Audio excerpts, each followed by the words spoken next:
Rubank Elementary Lesson 7.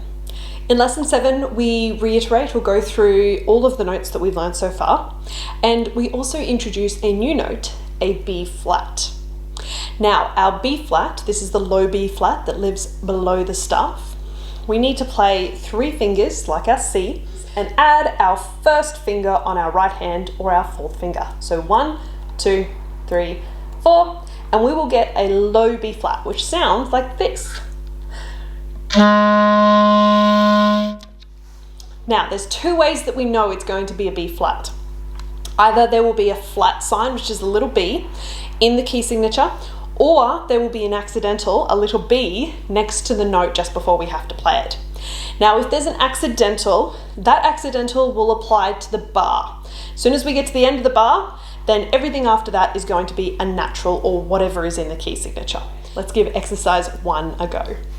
1, 2, 3, 4.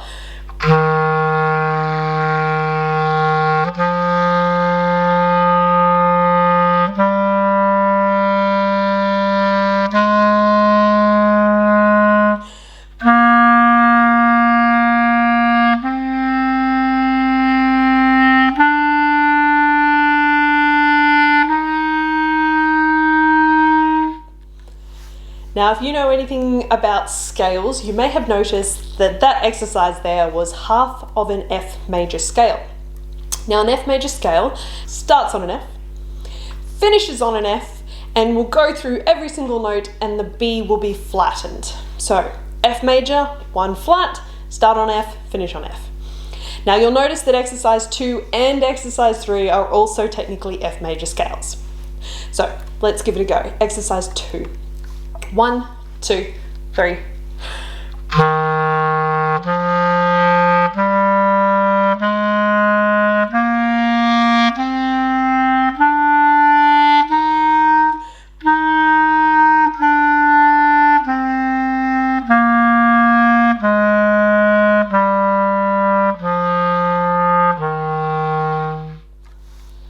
And now, exercise 3. Again, exactly the same thing, except now we're using quarter notes or crotchets. So first exercise, we had semi-breathes or whole notes, which were worth 4 beats. In number 2, we had half notes or minims, which were worth 2. And now we're doing our crotchets or quarter notes, which are worth 1 beat each. Exercise 3. 1, 2, 1, 2.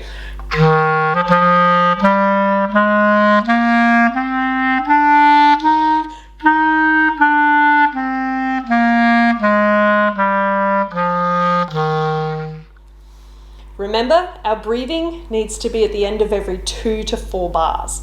In this exercise, because we're in 2-4, I would be aiming to breathe at the top of the scale, so the F in the first space.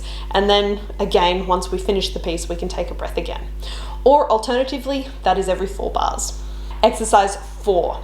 Exercise 4 is our F major scale again, except this time we're playing it in thirds. 1, 2, 1, 2.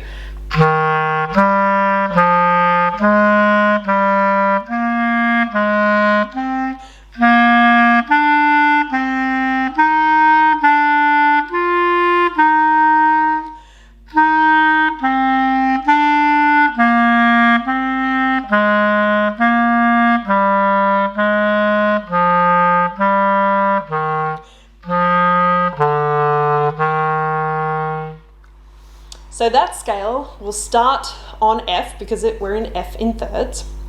Then we skip the second scale degree, which would technically be a G, and we jump up to the A. So F, then A. Then we go down a step to our second scale degree, which would be a G, and then we go up to a B flat. So again, we're jumping that third. And we follow that pattern all the way up, and then we come back down. So that is an F major scale in thirds. Exercise 5. 1, 2, 3.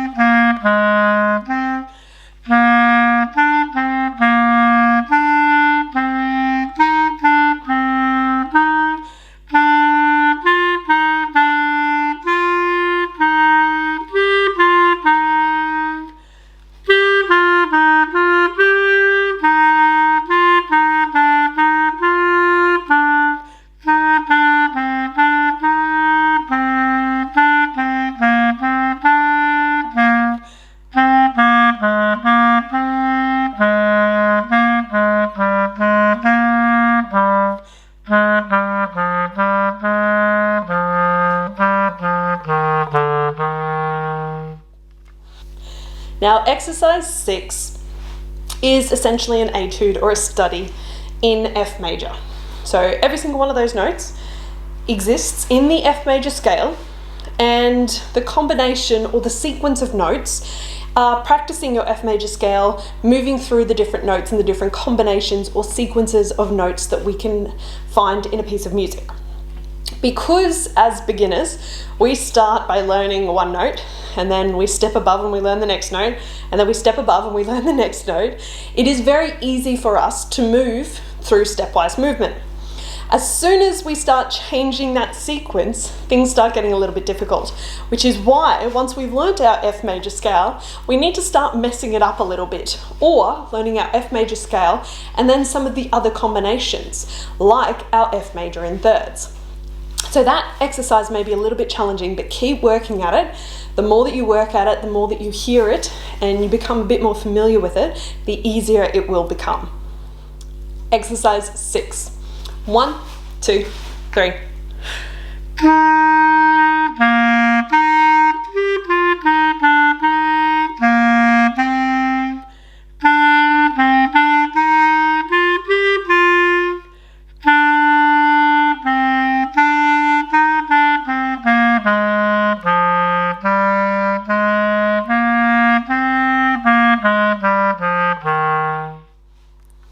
And finally, exercise 7. Take note that the first F and the second F are tied together. So a tie was a line or a curve that connects notes of the same pitch. So we don't need to retongue the second F. 1, 2, 3.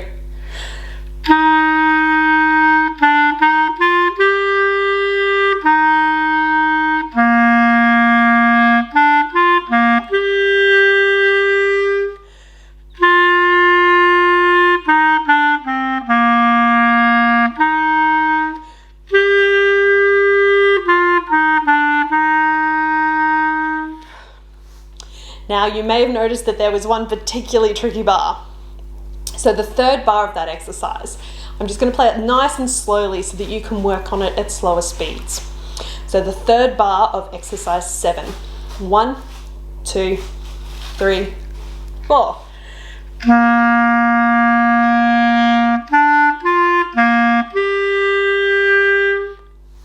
Now that can still be simplified or broken down even further. So let's just play the third end beat. So the third and a half beat, or the quaver there. So we don't need to worry about the C. The C minim or the C half note is tied to the C quaver or the C eighth note. We're going to start from the E, the next note there. 1, 2, 3. Now, which of those are you having trouble with? Chances are it's going to be the G, C, A. We might get the G, C nice and easy, but then the C to the A is really challenging, or perhaps it's the opposite way around. So just work on those 2 or 3 notes that you need to work on to make this really, really smooth. So perhaps it's the C to A. So I'm going to do an exercise where I go C, A, C, A, C, A, and I'm going to practice that movement. So just C to A. 1, 2, 1.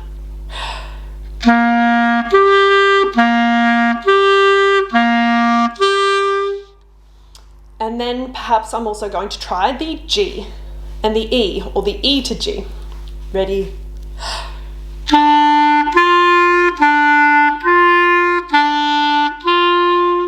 Now I'm going to try 3 of those notes together. I'm going to go E, G, C.